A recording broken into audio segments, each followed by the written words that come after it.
What's up from Lodwa, the capital of Turkana. Juba. We have just passed that na dukan, duka moja from Lodwa to Kakuma. Look at the beast! Look at the beast that is driving! Temperature saizi nasema how many Celsius degrees? 38. Hey! Unaweza kanyama hapa chini upike hivi.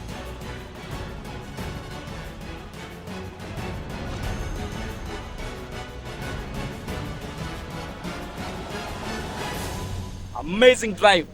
I am made for the road. Ludwa, a town shaped by sun, wind and resilience, set in the heart of northern West Kenya. Ludwa is more than just the capital of Turkana County. It is a crossroads of history, culture and survival, where the desert meets determination. As the sun rises over the dusty plains, the town slowly comes alive.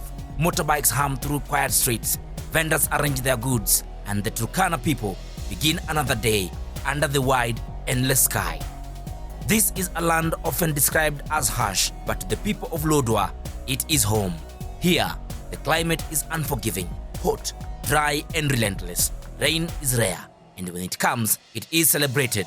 Yet, despite the challenges, life thrives.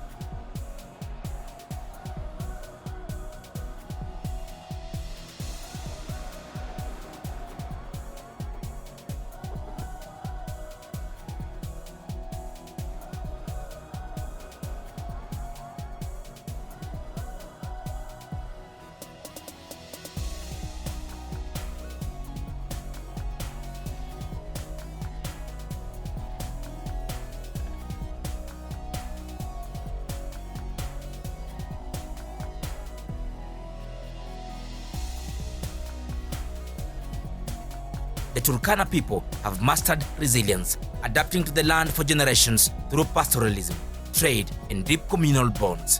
Ludwa's story is inseparable from the Turkana culture, from traditional attire, bright beads, layered necklaces, and handcrafted ornaments to the proud stance of elders and the playful laughter of children.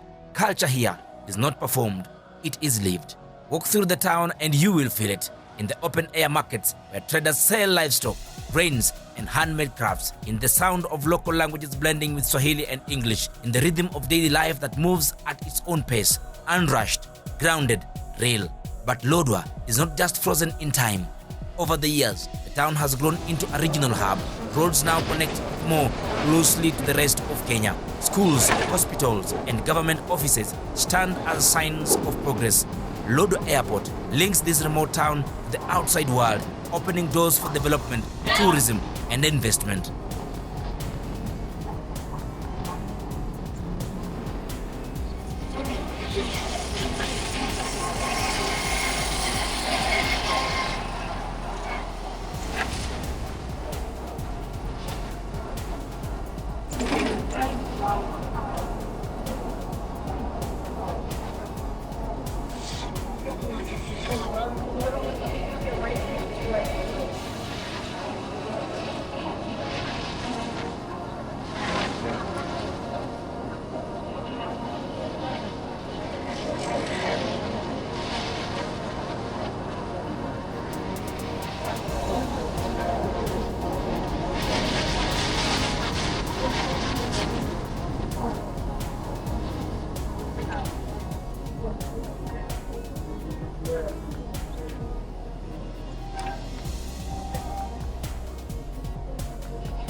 Ludwa is not loud, it does not rush to impress. Instead, it invites you to slow down, to listen, to understand. It is a town of stories, of endurance, identity, and quiet strength. A place where the land shapes the people, and the people, in turn, honor the land. This is Lodwa, raw, real, resilient. And this is the true heart of Turkana. I am on my way to Kakuma. Enjoy the drive.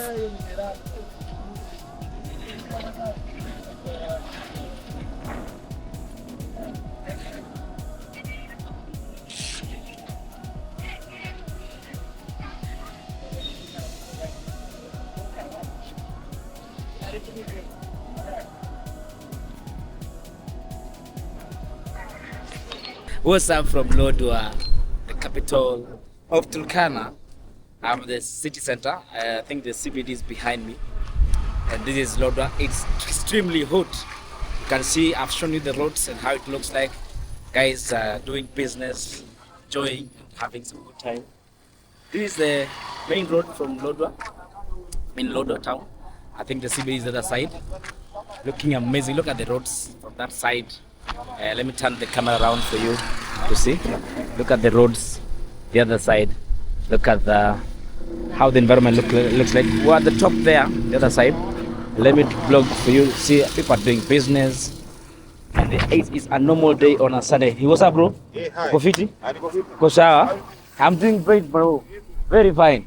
Good stuff. People are selling and buying as normal, just in Ludwa town. Today is on a Sunday. Let me show you around here, Lodwa, before I proceed to Kakuma. There are shops, people are buying and selling. It's on a Sunday. It's on 7th of December, 2025. It's actually on my birthday. So I didn't take a break to really do this, but this is fun. This is fun. So this is the market. Bro, soko iko huku. Soko ya hapa iko wapi? Ya kuuza hapana, ya kuuza vitu tu lazima nirudi huko hivyo. Na hii inaenda wapi?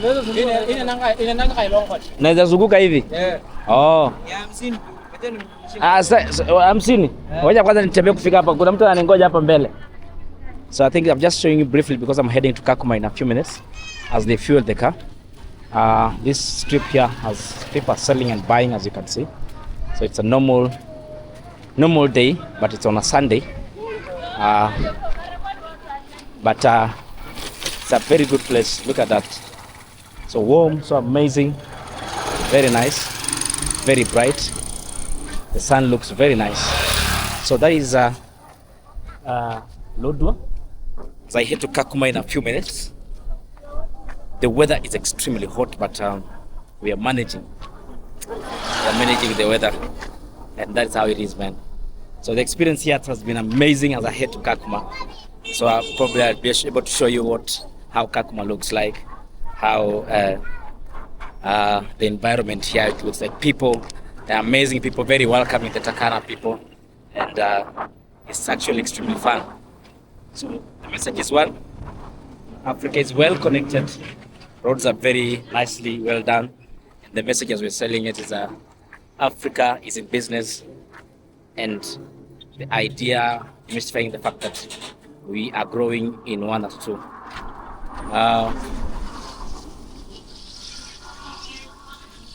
Let me show you. This is it, man. Welcome to Lodwa. This is Lodwa, man.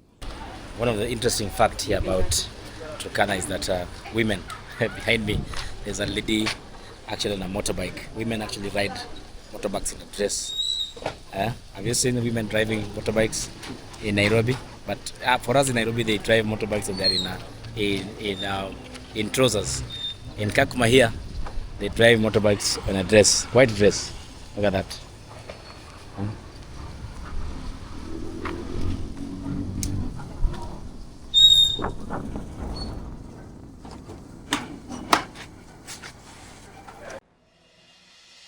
Today, we are leaving Lodwa town, the beating heart of Turkana County, heading north towards Kakuma.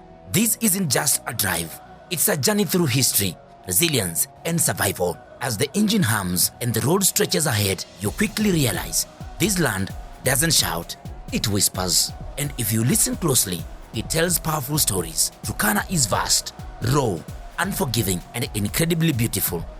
The sun is already high, even though it's still early. By midday, temperatures here easily climb to 40 degrees Celsius, sometimes even higher. Heat that presses against the skin, heat that shapes how people live, move, and survive. And yet, life thrives here.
This road, the Lodwar and Kakuma highway, was not always here. For decades, this stretch was a test of endurance. Loose sand, sharp rocks, seasonal riverbeds, and hours of uncertainty.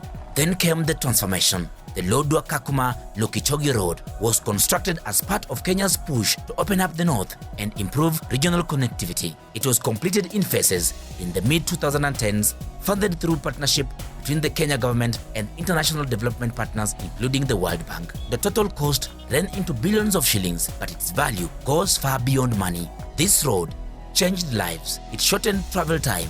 It opened markets. It made it possible for aid, trade, healthcare, and education to move faster and further. And importantly, this road doesn't stop at Kakuma. It continues north all the way to Lokichogio and onward towards South Sudan, serving as a vital regional corridor. A road that connects nations. A road that carries hope.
As we drive, the scenery unfolds slowly, almost dramatically. To the sides, low-lying mountain ranges, carved by time and wind. The land is painted in earth tones, rusty browns, deep reds, soft grays, occasionally interrupted by stubborn green shrubs that refuse to give up. This is not empty land, it's alive. The sky feels bigger here. The sky feels bigger here, wide, endless. Clouds drift slowly, as if even they are conserving energy in the heat. You understand why filmmakers and photographers fall in love with Turkana. The light is harsh, but honest. Nothing is hidden.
At 40 degrees Celsius, heat here is not just weather, it's a lifestyle. Families wake up early, children help with chores before the sun becomes unbearable. Livestock is moved carefully, always in search of grazing and water. Water here is precious. Fresh water sources are scarce, often separated by long distance. Boreholes become lifelines. When one breaks down, entire community feels it. You will see women and young men trekking kilometers, sometimes 10, 15, even 20 kilometers to fetch water or essential supplies. Not because they want to, because they must. This is resilience in its purest form.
For many years, Distance between Lodwa and Kakuma was not measured in kilometers. It was measured in time, in dust, in uncertainty.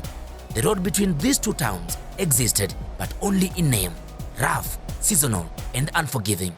It could turn a short journey into an all-day struggle. During the rains, it disappeared. During the dry season, it punished both man and machine. And yet, people still moved because they had to.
The Turkana people are pastoralists at heart. Livestock, goats, camels, cattle is wealth. Its identity, its survival. Their culture is deeply tied to movement, to land, to seasons. You will notice the traditional attire, bright beads, layered necklaces, carefully wrapped chukas. Every color tells a story. Every pattern carries a meaning.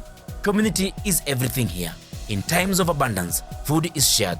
In times of scarcity, suffering is shared too. There is a quiet strength in the Turkana spirit, a calm acceptance of hardship, paired with relentless endurance.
Kakuma and Lodwa have always been deeply connected. Lodwa, the administrative and cultural heart of Turkana. Kakuma, a place of refuge, diversity, and resilience. Between them flowed trade, families, opportunities, and hope. But for decades, the road made that connection fragile. A broken road isolates more than places, it isolates people. Then change began to arrive, slowly, deliberately, slowly, deliberately, and with purpose. The improvement of Lodwa Kakuma Road marked a turning point in Turkana's history. What was once a journey of hardship became a corridor of possibility. For the first time, movement became reliable. Fresh produce could now reach markets before spoiling. Livestock could be transported faster and safer. Small businesses began to grow along the route. Shops, fuel stops, food vendors, mechanics. Where there was once emptiness, life emerged.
Transport costs dropped, travel time reduced, confidence increased. Investors began to look north, not with fear, but with curiosity. What was once considered remote became accessible. Health services improved dramatically. Ambulances could now move faster. Patients reached hospitals in time. Medical outreach teams could serve remote communities along the route. A road became a lifeline.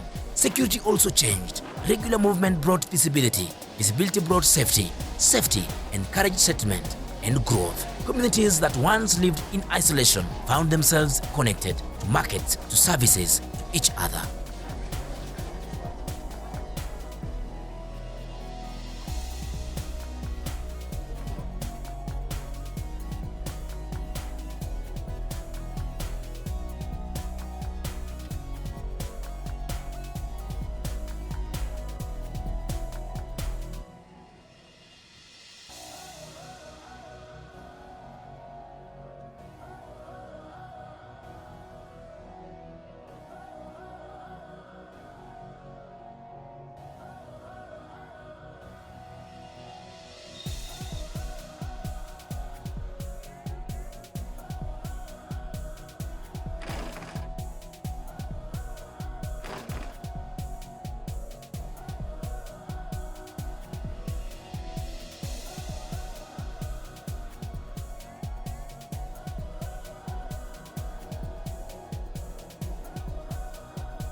As Kakuma approaches, activities increase. You see more vehicles, more people, more movement.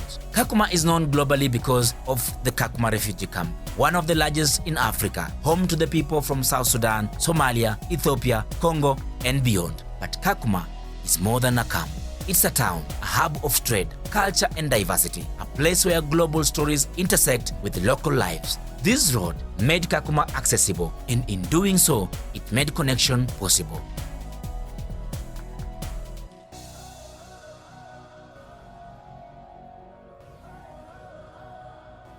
We have just passed that Dukan, one duka moja here in Turkana. We are heading to Kakuma. From Lodwa to Kakuma. Look at the beast! Look at the beast that is driving. This is the real thing. Look at the team. Eh? Eh? This is duka moja. Behind us is duka moja. You see how this vast this thing is. The road is open, very clean, well tarmac road. We are heading to Kakuma from Lodwa. Amazing drive. I am made for the road.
For the families, the road meant connection. Relatives could visit each other without fear of getting stranded. Children could travel to schools more safely. Medical emergencies no longer meant choosing between distance and danger. The road shortened not just space but suffering. For Kakuma refugee camp, one of the largest refugee settlements in the world, the road was transformational. Humanitarian aid could move more efficiently. Supplies arrived on time. Services expanded. But more importantly, interaction increased. Host communities and refugees began to connect through trade, labor, and shared spaces, slowly reshaping perception and relationships. For the Turkana youth, the road opened imagination. Suddenly, Kakuma was not far, Ludwa was not distant, opportunities felt reachable. Young people could move for work, education, and enterprise without feeling cut off from home. The road carried dreams both ways.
But the impact of the Lodwar-Kakuma road goes deeper than economics or logistics. It changed how people see themselves. Connectivity brought dignity, to travel without fear, to move without apology, to be included in the national conversation. This road told the people of Turkana, you are not forgotten.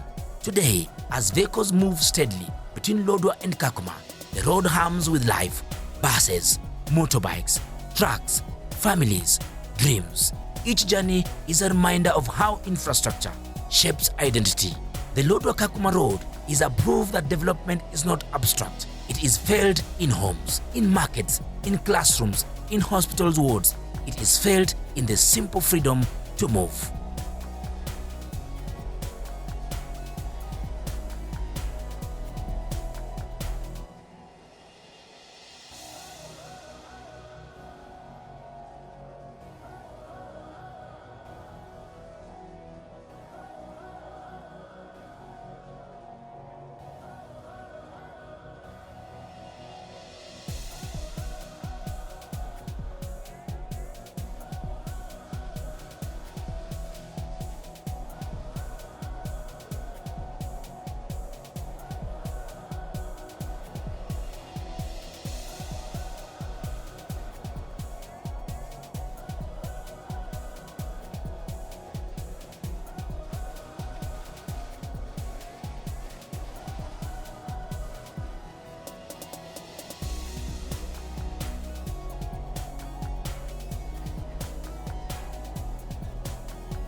we make a stop at a small but fascinating place, Gold.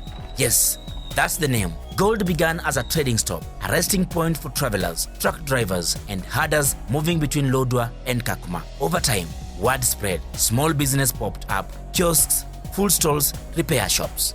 No actual gold was found here, but what was discovered was opportunity. Gold represents something powerful about Turkana. Wherever people pass through consistently, community forms. Today, it's a place to refuel both the vehicle and the spirit. A reminder that even in the harshest environments, people find ways to settle, trade, and build. So what's up? We are now at a place called Gold. Now, behind me is Juba. Kakuma is how many? 50 kilometers. Kakuma. Let me show you. And 52. 500 to. Hello, how are you, sir? Are you okay? This is my first time here, so I'm just trying to document. It looks very hot, but I'm very okay. So look at that. This is Kakuma. Kilometers. Jogi 150 kilometers. Another part. 165. 8 kilometers. Nakpodok. Juba. Juba is 522 km. Let me tell you, this place is experiencing some weird heat, bro. The heat is hitting directly the scalp. But so far so good. You've seen the roads. Amazing cruise, amazing travel. All the way from Lodwa. Now we are Gold. Why this place is called Gold? It's called because there's a mining of gold around this place. That's why it was established here. It's called Gold. So far so good. The travel is amazing, smooth roads, clean roads, and we are heading to Kakuma. We'll be in Kakuma in a few minutes, like 30-20 minutes. We'll be in Kakuma. Cheers, man. Stay put. Make sure you subscribe, make sure you share, make sure you like and comment. Where are you watching this from? So this one goes, it goes where? Lokitang to Ethiopia. To Melilla. I think it's still a rough road, eh? Rough road all the way to Ethiopia. So this town is called Gold. Because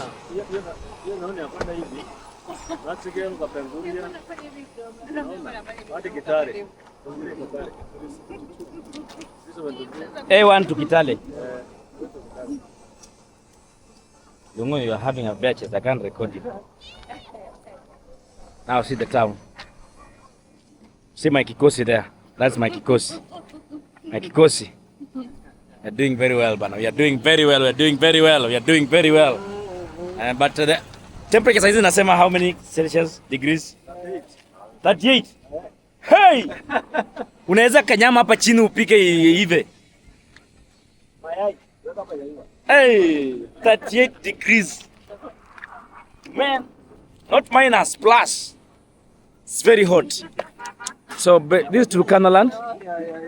This is Turkana land. Amazing place. Look at the hills. It's amazing. So I think you can continue cruising, heading to now Kakuma in a few minutes. In the next 20 minutes, we'll be in Kakuma. Yeah. This is an expressway. Literally. Yeah.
Driving from Lodwar to Kakuma, you don't just cover distance, you gain perspective. You see what development really means. Not skyscrapers, but roads. Not luxury, but access. Not comfort, but connection. This road carries school children, patients, traders, dreamers. It carries stories of survival in 40-degree heat, of families walking miles of water, of small towns like gold rising from dust, and of a region once forgotten, now firmly on the map. This is Turkana, raw, resilient, remarkable, and this road is just the beginning.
Ni kibogo unanipatia? Ni mswaki. Nisugue nayo meno. Nisugue nayo meno. Unalipia. Nalipia? Ngoja nikuje nikirudi nitakuja kununua. Sawa? Kesho saa 4 uko hapa. Au utaenda shule? Utapita kesho saa 4. Sawa, kesho saa 4. Oh, poleni. Siaki.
For the people of Turkana, this road did more than connect two towns. It connected past struggle to future possibility. It stitched together communities once separated by distance and neglect.